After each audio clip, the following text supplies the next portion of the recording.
ओ आ गए हाय। तो मैं एक्चुअली सोच रहा था कि 21 दिसंबर और शाहरुख खान का कुछ ऐसे 36 का आंकड़ा है क्या। नहीं एक्चुअली दोस्तों आज जीरो को 5 साल हो गया, 5 हुआ ना। 5 हुआ। और KGF चैप्टर 1 को 5 साल हुआ। और आज ही के दिन वापस शाहरुख खान साहब आए डंकी के साथ, और कल प्रशांत तेल भी आएंगे सलार के साथ। सलार का रिव्यू कल आएगा, वो अलग बात है। पर कुछ तो 36 का आंकड़ा है, लाइक जीरो एक फ्लॉप फिल्म थी। जो अभी सच है वो है। डंकी भी सेम है। अभी कौन से एस्पेक्ट्स है वो अभी हम आगे रिव्यू में बात करेंगे। चल भाई इंट्रो डाल।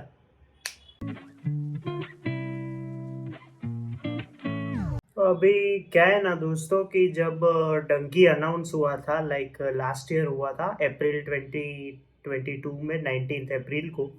तब ऐसे एक हाइप बन गई थी कि शाहरुख खान और राजकुमार हिरानी दोनों one of the greatest, to of the greatest mind, sorry इसलिए मैच नहीं डालने का ना यार, फिल्म में ऐसे मत कर।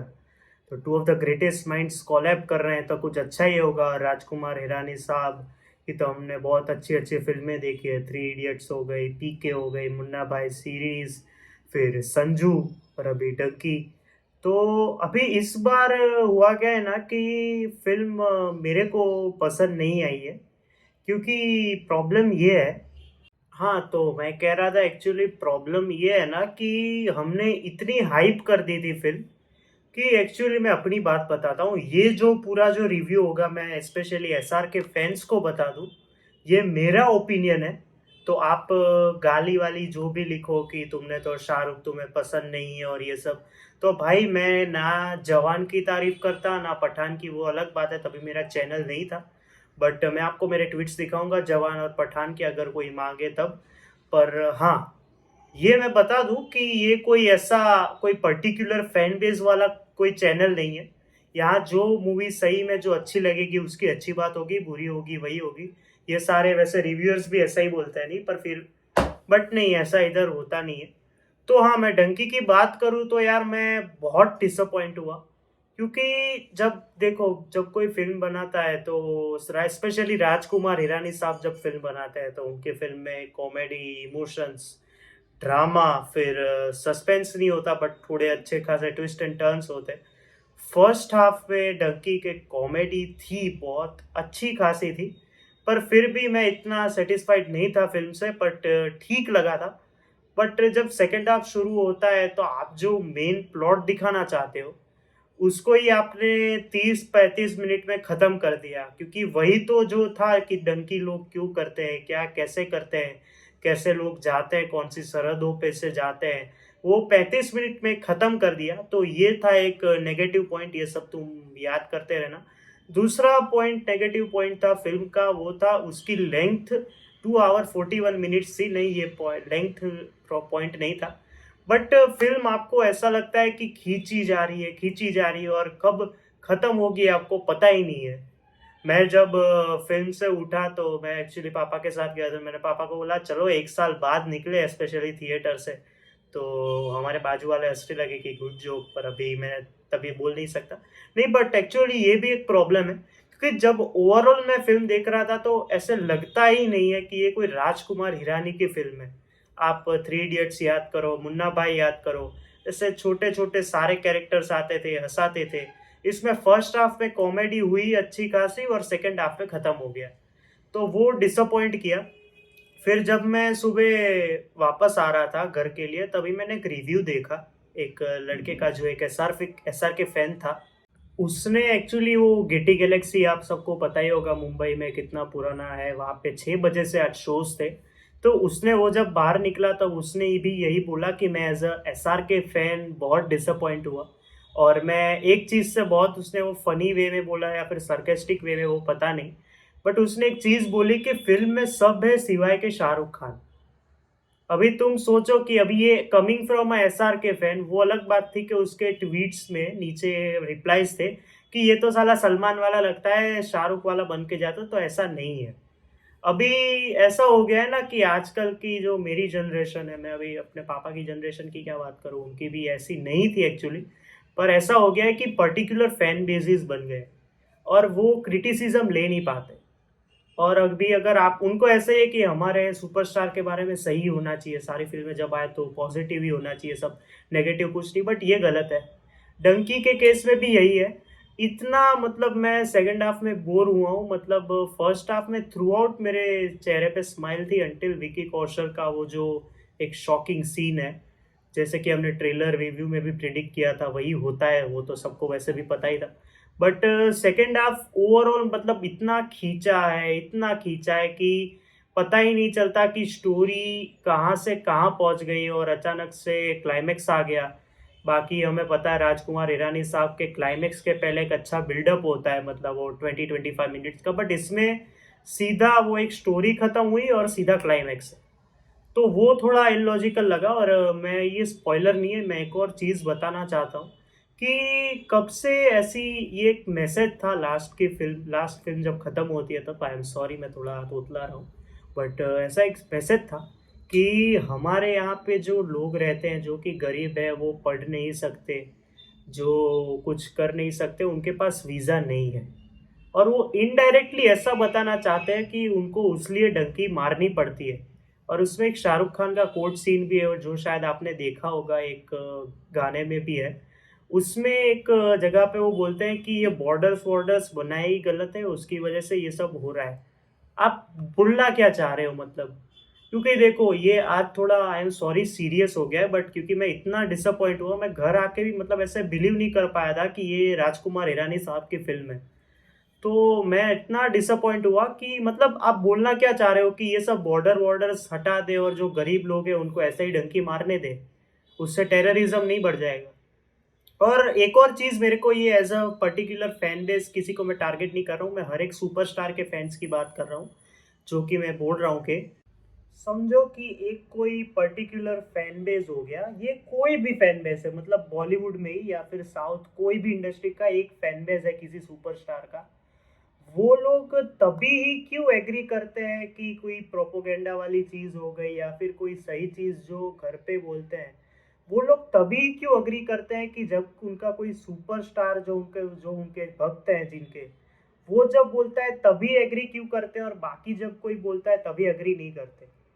इसका मतलब तो आप यही चाहते हो कि वो बोले तो मैं करूंगा, बाकी नहीं करूंगा। चलिए ये बात तो अभी साइड में रखते हैं, क्योंकि इसके ऊपर पूरा एक वीडियो बन जाएगा जो कि मैं बनाना नहीं चाहता। कि मैं खुद अगर मैं बात करूं एक्टर्स में से अक्षय कुमार और शाहरुख खान साहब का फैन हूं, और डायरेक्टर्स में से रोहित शेट्टी और राजकुमार हिरानी साहब का फैन हूं। तो मैं अभी as a Rajkumar Hirani fan बात करूं, उसके बाद शाहरुख खान फैन बात करता हूं कि as a Rajkumar Hirani fan मुझे एक वो जो फ्लेवर होता है ना उनका, कि comedy drama emotions, comedy comedy drama emotions पूरा, फिर वापस ड्रामा ड्रामा इमोशंस और कॉमेडी के साथ मूवी एंड। इसमें ऐसा लगा comedy drama emotions, drama drama emotions depression खत्म। तो ये कहीं कहीं पे मुझे ऐसे, मैंने एक्चुअली बाद में बात भी की घर जाके, कि ये ऐसा लगा ही नहीं कि ये राजकुमार हिरानी की फिल्म है, क्योंकि इतना डिप्रेसिंग था ना सेकंड हाफ। अभी वो डंकी वाली पूरी प्रोसेस है वो तो डिप्रेसिंग होगी, बट ओवरऑल उसके बाद जो भी होता है इतना डिप्रेसिंग था कि आपको ऐसे ही लगे कि आप ये राजकुमार हिरानी ने नहीं बनाए, किसी उनके असिस्टेंट डायरेक्टर ने उनको छोड़ दिया है और उन्होंने ये फिल्म बनाई है। तो ये मुझे लगा कि ये राजकुमार हिरानी की, मतलब मैं सबसे लो रेटेड पे अगर कोई फिल्म रखूँ तो ये डंकी होगी। उसके बाद मैं अभी बात करूँ एज अ SR के फैन, तो वो जो सर ने जो बोला था कि ये पूरी फिल्म में सब कुछ है पर SR के नहीं है, तो ये एक चीज़ गलत है। उनका एक स्टैंड आउट परफॉर्मेंस ज़रूर है, और उसमें उनकी एक इलॉजिकल चीज़ भी है कि जिनको पता है कि वो इस फिल्म में फौजी बने हैं, तो वो कहते हैं कि मैं फौजी हूँ, हम फौजी हो, में ये कहते हैं, ये कहते हैं। तो आप जब फौजी हैं शाहरुख साहब, मैं ये एक्चुअली जो कास्टिंग में, जो स्टोरी में, स्क्रीन प्ले में जिसने जो भी लिखा है उसमें मैं बोल रहा हूँ कि आप जब लिख रहे हैं कि ये फौजी है, तो फौजी को इतनी तो अकल होती है कि आप डंकी नहीं मार सकते हो चाहे किसी भी देश का हो। आप उनको ऐसे एग्जैजरेट करके दिखा रहे हैं कि वो डंकी मार सकते हैं, फौजी हुए तो क्या हुआ। फौजियों के लिए अपने देश में कोई घुसे तो वो उनको मार देते हैं, फौजी दूसरों के देश में ऐसे डंकी मार के नहीं घुसते। ये एक और इलॉजिकल चीज़ थी। बाकी वो कोर्ट सीन वाला भी मैंने बोला, आई एम सॉरी मैं थोड़ा आज सीरियस, वापस सॉरी बोल रहा हूँ, सीरियस हो गया। बट ये इतना डिसअपॉइंट किया है ना आज मेरे को कि मैं, एक हद होती है। तो हाँ, उसके बाद दूसरे परफॉर्मेंसेस की बात करें तो वो है तापसी पन्नू का काम मुझे बहुत अच्छा लगा। परफॉर्मेंसेस सबके अच्छे, बट एक स्टैंड आउट परफॉर्मर है एक्सेप्ट शाहरुख खान, तो वो है विकी कौशल। मैं घर पे भी बोलता हूँ ये हर बार कि विकी कौशल का ना एक ग्राफ है कि वो हर बार एक स्टेप ऊपर अच्छा काम करके जाता है, और वो कैसे करता है वो किसी को नहीं पता है। सैम बहादुर में बहुत अच्छा काम था। मैंने आज घर आके वापस संजू देखी, मेरा उसमें एक पर्टिकुलर सीन है, फेवरेट सीन विकी कौशल का, जब वो सुनील दत्त यानी कि परेश रावल साहब से मिलता है पहली बार, जब संजय दत्त ड्रग्स करके आते हैं तो बोलता है, उसमें वो जो पी के जो वो करता है एक्टिंग, और जो बोलता है उसके पापा के हाथ जोड़ लेता है कि आप बचा लीजिए उसको। मतलब उधर से मैं उसका फैन हुआ था, और इसमें भी उसकी रेंज दिख रही है। उसके बाद हम बात करें बमन ईरानी साहब की, तो उनका एक्चुअली थोड़ा थोड़ा काम है। तो वो जहाँ जहाँ पे भी आते हैं आपके चेहरे पे हंसी आ जाती है, और उनका जो जो बूढ़ा वाला मेकअप था वो बहुत अच्छा लग रहा था। मैं उसमें सैल्यूट करता हूँ मेकअप वाले को। कर रहा हूँ, रुक। हाँ ले बस। तो उसके बाद अगर मैं दूसरे मेकअप की बात करूँ तो तापसी पन्नू का भी बहुत अच्छा मेकअप था, बट शाहरुख साहब की मैं बात करूँ, खान साहब का मेकअप बहुत अच्छा था। पर वो लग नहीं रहा था क्योंकि ऑलरेडी उम्र हो चुकी है सर की, बट अभी भी काम कर रहे, सो दैट्स गुड। बट इसमें ऐसा लगा ही नहीं क्योंकि वो पूरे प्रोस्थेटिक्स दिख रहे थे, इधर से दाढ़ी थोड़ी थोड़ी निकल रही थी। और मैं एक मैन ऑफ द मैच देना चाहूँगा इस फिल्म के, जो है वो समीर कोचर, जो कि गुग्गी का रोल किया था, शायद गुग्गी नाम है ना, बुग्गू, सॉरी, हाँ बुग्गू, बुग्गू का रोल किया था। उनका काम मुझे बहुत पसंद आया, बेहद पसंद आया, और मेरे को फिल्म के सारे गाने अच्छे लगे। तो अभी फाइनल वर्डिक्ट पे आते हैं तो मैं बात करूंगा। हाँ, डंकी मेरे लिए एक डिसअपॉइंटिंग फिल्म थी ये साल की, मतलब एक और डिसअपॉइंटिंग फिल्म। लास्ट मेरे को एक और फिल्म ने डिसअपॉइंट किया था, बट हम उसकी एक पूरी लिस्ट बनाएंगे। तो ये मेरे लिए एक पूरी डिसअपॉइंटिंग फिल्म थी, as a Shahrukh fan, as a Rajkumar Hirani fan. I think अभी अच्छे पॉजिटिव रिव्यूज ज़्यादा आ रहे हैं, 80% पॉजिटिव रिव्यूज है। सो वो तो अभी पब्लिक के ऊपर है, वो जाएंगे नहीं जाएंगे, अभी ज़्यादातर जाएंगे ही, शाहरुख खान फैंस तो जाएंगे ही, इतना एग्जैजरेट वो कभी करते नहीं है। मैं भी नहीं किया क्योंकि एज एस आर के फैन मुझे बहुत होप्स थी, बट नहीं हो पाया, अभी मैं क्या बोलूँ।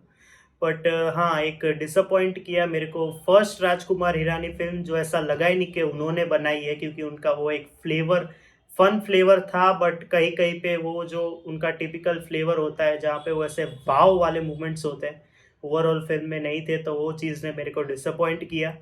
अभी आपके ऊपर है, ये मेरा ओपिनियन था डंकी के ऊपर। अभी आपके ऊपर है, आपको ये फिल्म देखनी है कि नहीं है, बट थैंक यू, ये इधर तक आपने रिव्यू देखा। इसके आगे तो वही भीख मांगूंगा। हाँ सॉरी, चलो कट कर। हाँ, मैं बोल रहा था कि अगर तुम्हें ये रिव्यू पसंद आया हो तो लाइक कर दो, शेयर कर दो। शेयर करने की इच्छा हो तो कर सकते हो, जिसको तुम्हें जलाना हो ऐसा तो नहीं बोल सकता, बट ये मेरा ओपिनियन, जिसको भी तुम्हें शेयर करना हो कर दो। सब्सक्राइब कर दो अगर तुम नए हो इस चैनल पे।